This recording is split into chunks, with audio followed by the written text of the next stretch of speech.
The biggest one is AI, and we are seeing a massive push towards AI. There's a push towards of lots of different roles. And I think there's also what I've seen a little bit of a humanization coming in and more of a sort of personalization angle as we sort of move beyond where we are today. I think sales, the old school enterprise approach where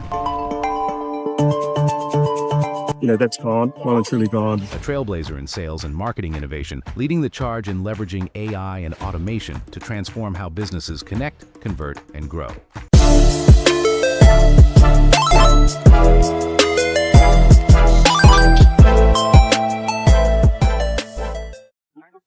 Welcome to a new episode of Business Meets Life. And here we have my friend Matt with me. We are in Sydney. Now, guess what, guys? It was one day, I was in a rush. I wanted to fly somewhere, and we actually met at Hongqiao Airport in Shanghai. Just randomly there, starting to have a chat. And this is where the friendship developed, right? Absolutely. And normally you live in Singapore. Why are you in Sydney right now? Well, I'm returning to Sydney to work, having spent the last 6 years in Singapore, working a regional role. I've now decided to return to Sydney to start a new career and move into a new startup called B2B BD. So brand new sales development company, solopreneur at the moment. So I'll be leading the charge, helping businesses, technology businesses in the marketing space, find marketing customers out there, not just in Australia, New Zealand, but also the rest of Asia. And you're originally Australian? Actually, funnily enough, New Zealander, so a lot of Australians would detect my accent. I'm able to actually understand you. I think for New Zealand, it's sometimes a bit tricky. Actually, it's been refined a little, I suppose, with all the travel in recent years, but yeah, still very much call New Zealand home, still have a New Zealand passport, still support the All Blacks, much to my family's disgust, but hey, but love living and coming back to Sydney, Australia. Amazing. Our first Kiwi on the show here. So tell me a little bit more. I mean, you are a super well accomplished leader in marketing, sales in Asia. I mean, your network is also huge, the impact you've made for your clients. Why did you choose to start your own company exactly now? Yeah, look, it's a really good question. I think it's a coming together of, I suppose, some personal things as well as what I sort of see in the market as opportunity. Look, there's I suppose many marketing technology companies now coming to market. A proliferation, I suppose, of Martech businesses looking to find an audience. There's only a limited number of marketing buyers that can buy the products that these technologies are bringing. So I think it's important that there is a layer, whether at a solutions level or a sales level, to help the customers manage their fragmentation, work out what is the best MarTech stack for them, and just make the right decisions in terms of what they need to do for their businesses. So that's on the one side. On the other side, look, I've mentioned to you before, I've got a young son with autism. He's entering a very challenging time of his life. How old is he now? He's 14. Oh, wow. Puberty, huh? So puberty and the autism is never fun. But I suppose the key thing is I need to be here with him, spend more time helping him through these difficult next few years and, trying to balance the two together. I see. Well, first of all, I want to say I didn't know about that. So I actually appreciate that you're sharing this with us. I think I started to get to know more people who do have kids with autism. I feel like it's somehow still hidden. People don't really talk about it. And I mean, in a lot of our Western cultures, we talk about business. We don't really talk about private life much. You wouldn't see these things.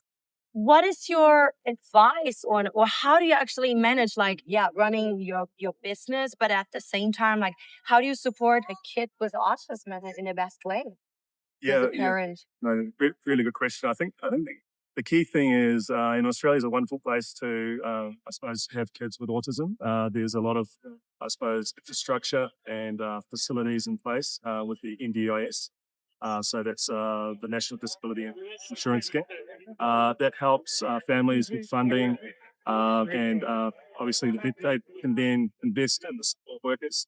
And it's those support workers and all the related people around that that really help manage a difficult situation at home. And as you can free things up at home, that it obviously enables you to do more in a corporate environment or your own business, which is where I'm heading. Excited to sort of move forward in a slightly different way. Less of a corporate mentality, more of a solopreneur, but also keeping in mind the support that my family needs. Wow. Wow, what a challenge now. Yeah. Best wishes on that. Thank you. So are you gonna move to Australia? Are you gonna stay in Singapore? What's coming up? Yeah. So, look, the interesting thing about our business model, B2B, BD, is that it is quite a virtual model. Hmm. And technology is obviously cool as well. So we can be anywhere. Of course, I'll be resident in Australia, moving away from Singapore, where I had my corporate role. Hmm. But look, I can run the business from anywhere in the region. So if I do need to travel, which invariably I'm sure I do, I can be there and still operate the business. Hmm. We plan to have, and we're building a small team of sales development representatives or business development representatives in Philippines. They're doing a lot of the lead generation, a lot of the, I suppose, that sort of development work and sales that leads towards the demo or the discovery call. Hmm. They're important people that I think are still really relevant even in the world of AI. Yeah. I think ultimately sales is still a human sport or business. It's really about the people contact that people crave. I know AI toolings exist and there's lots of opportunities to get to people and touch people through technology. But ultimately, there is a human hand there somewhere crafting the approach or ultimately, converting or closing the deal. So, I still see humans very much at the center of sales, Yeah. but very much powered and enabled by technology and AI. Actually, it's interesting. So on my way to Sydney, I had a stopover in the Philippines, in Manila, for 16 hours. I know that sounds crazy, but I also have two colleagues in the Philippines. Okay. And after working together for 2 years, it was the first time we just met. Really? Well, 4 days ago, it was beautiful. And like the German mindset, I was just thinking, oh yeah, it's just gonna be the two employees and me. I invite them for dinner before I fly to Sydney. And then they brought their family members, like the 4-year-old child who spoke English perfectly. And then like the sister also came, and it was just beautiful. Like the different culture, the human touch, the interactions, seeing them in person. They were like way smaller than me. Amazing people. It was, I love the Philippine culture, I gotta say. yeah, you're absolutely right. And then think about I suppose Southeast Asia in general, it's slightly different from the Western view, right? Hmm. The family is at the center of everything, not necessarily the individual. So they're always making the decisions with their family in mind, and also wanting to broaden their family to include many of their work colleagues, as you've discovered. That's one thing I really enjoy about Southeast Asia and North Asia. I've been very lucky to work around the region and been in many countries and travel extensively through the region. Yeah.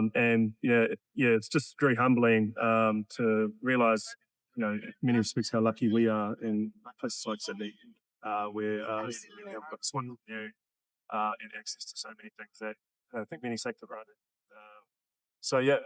Enjoying the engagement again with Philippines. We'll grow that team over the next few years, and see where we go. What are some other kind of trends that we should know about in terms like what you are also like tackling, or where you see the market and, for example, Martech is going in the next couple of years? Yeah. Look, obviously the biggest one is AI, and we are seeing a massive push towards AI in many respects, and ultimately, there's a push towards the automation of lots of different roles.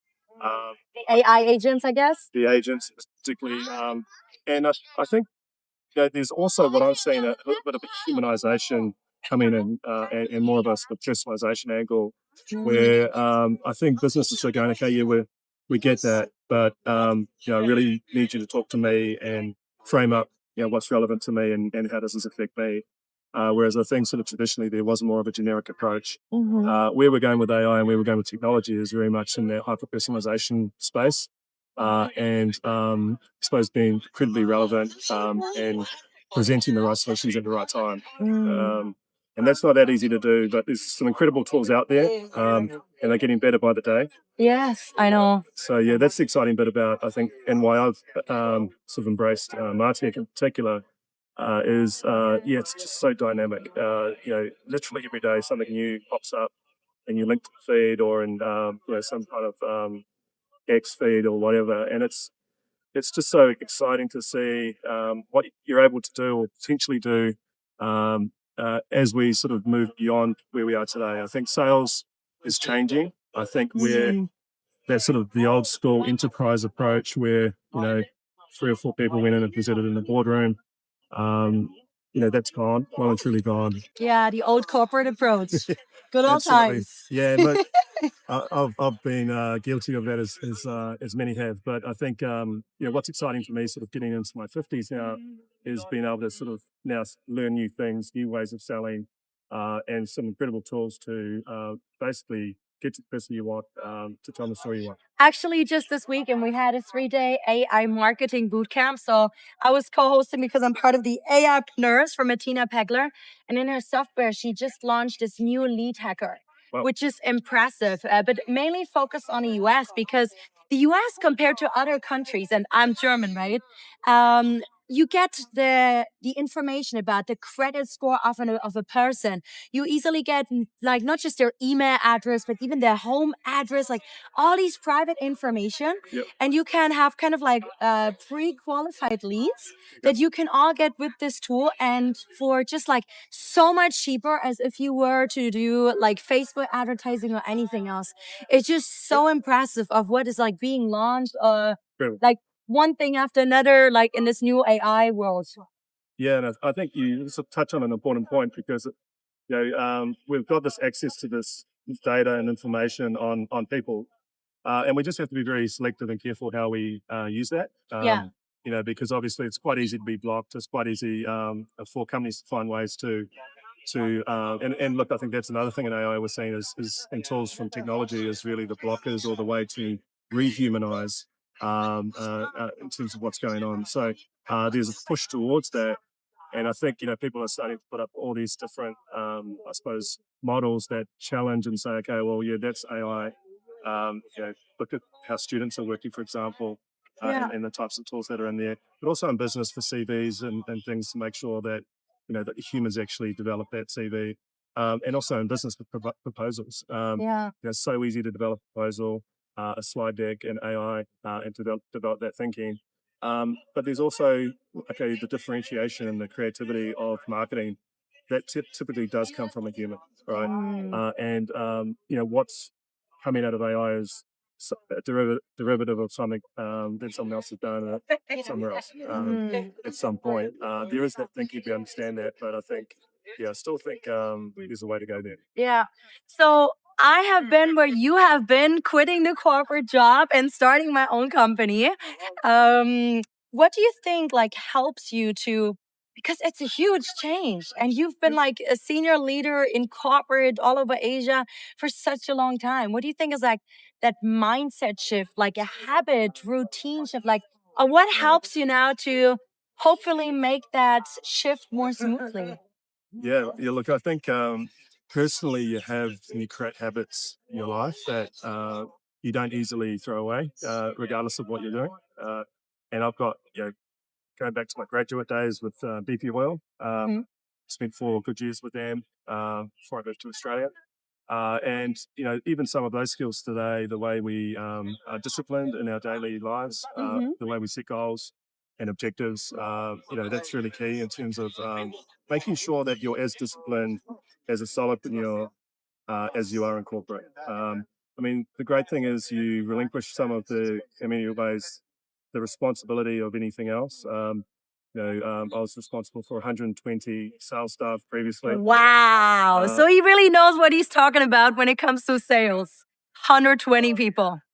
Yeah, look, and those people come with their own challenges, right? And I think one thing I did enjoy was understanding what those personal challenges were, how to help them through stuff that wasn't related to work, and to give them the space to go and fix those things and then come back and be focused again. And similarly, I think, ourselves, it's quite good just to have a few days and weeks off just to sort of reset. And I tend to do this every couple of years where you just sort of go, okay, well, personally, am I heading in the right direction? What do I need to change? Do I like where I'm going? I've decided to change as a result of that and move into this new direction. And do you have a coach that is on your side, or you just like reflect on this in your own way? Yeah, I mean, I'm sure like a lot of us, we think a lot. Sometimes we overthink. Oh, yes. And that's probably I'm my guilty too. Yeah, I think that's my challenge is not to think so much. But I think we're always thinking about how to be better, how to improve, how to get to the next level, and to challenge ourselves, right? And that's part of again why I've decided to make this life shift. It's basically my fourth decade now of work that I'm entering, and I've gone from corporate to running my own business, corporate. Right. Yeah. And I think a trend is playing out here, but I'm really excited about just changing things up, getting a new lease for life, getting some new energy. Yes. That's ultimately what's done. And like with all of these challenges in private and work life, what gets you going? Like, what is your why that gets you get up or drive all the way on the other side of Sydney, for example, also to meet me for this interview? What's Yeah. your why, or what gets you going? Yeah. Look, there's two things that I'm thinking about right now. Is obviously running my own business, getting that up and running, and I think as well a new business. New business is such a fun part of business life. It relinquishes a lot of the operational heaviness. I've recently done a managing director role, which handled that operational challenge. But the thing about new business, it's all about growth. And when you come to businesses and you say, look, we can bring you growth, or you can grow personally, but we can definitely grow your business, then that's stuff that people are happy about. And as long as you deliver on what you say, ultimately that integrity, I think everyone's happy. And I think new business is growth, and growth is to me it sort of delivers a different vibe. It drives energy when you bring new business into an organization. It changes that organization, and provided it's the right business. And I think ultimately, where our business might be a little different B2B BD from others that you might see out there. In which way? Everybody says that, right? Well, I think for us, it's all about going deeper into the sales funnel. For us, we want to own the whole sales cycle. We don't just want to be lead generators. We don't just want to open doors. We want to take that right through into a very well qualified opportunity, and hopefully be there at the end when they're converting. Amazing. So there's not too many businesses in an outsourced capacity that can do that in this region, from what I can see. I think you see a lot of businesses that operate at that sort of lower end, that just here's the lead, goodbye, basically. And at the other end, the very sort of expensive local closers, the regional sort of sales directors and CROs. But there's that sort of end-to-end spectrum. I think is something we're going to try and develop more and deliver on. And provided we do that, I think we want to keep our customers happy. I mean, marketing and especially sales is like the ultimate fuel. If, like, for example, a lot of solopreneurs, coaches, trainers, consultants, they might be amazing in their job. Yeah. But they don't know how to sell. They don't know how to brand, market themselves, how to differentiate from the rest of the competition. So I think what you are doing, what you are offering, is so important. Who would be your ideal client? Yeah, look, we are interested in speaking with marketing-focused technologies, and I suppose to many respects, our decision makers as clients are CROs or the founders or owners of the technology. They may have started the business and done very well in Europe or potentially in the US or other regions, and then frontier is Asia. So that's really where we think we can help. We know Asia is growing significantly. We know the Martech space is growing significantly. We're only looking for maybe a dozen technologies to represent. We don't necessarily want to represent everyone. We want to have and provide that level of exclusivity. Mm-hmm. And by doing that, also create, I suppose, a Martech stack that we can take to market, and that our ultimate customers, the CMOs and the marketers that use the technologies, will be receptive. And again, that's where your huge network is coming in place. The first time when we met just very quickly at the airport in Shanghai, I was already amazed by your big network and all of your achievements. What would you say has been the best life or business advice you have ever received? Whether from your corporate roles, from school, I don't know, from anywhere. Yeah, look, I think what I tend to think about, and the first thing that popped into my head when you said that was an old sales director of mine said to me, "When things go bad, deliver the bad news fast." Right? And Oh, interesting. it's Please elaborate. it's quite a funny one, but I think when you're operating, when you're in business, things happen, things go south. And I think the key thing is to get those things out on the open. Tell the client, hey, we can't meet that price, or this is where we're at. Be honest, be genuine, explain what's gone wrong as best you can, and then deal with consequences. And do that as quickly as you can, because the longer you leave it, the worse the problem becomes.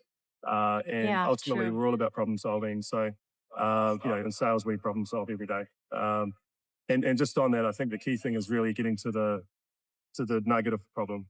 So for salespeople, like myself, when I do my discovery calls, I'm most interested in really understanding where they're at and what's driving them at the moment, and what their core problem is. Because once you uncover the problem, you can help solve it or not. Absolutely. But I think a lot of sales guys don't really ask that question enough, or don't really get deep enough to be able to solve those problems. Amazing advice. So if we had to cut your life into several like book chapters, Yep.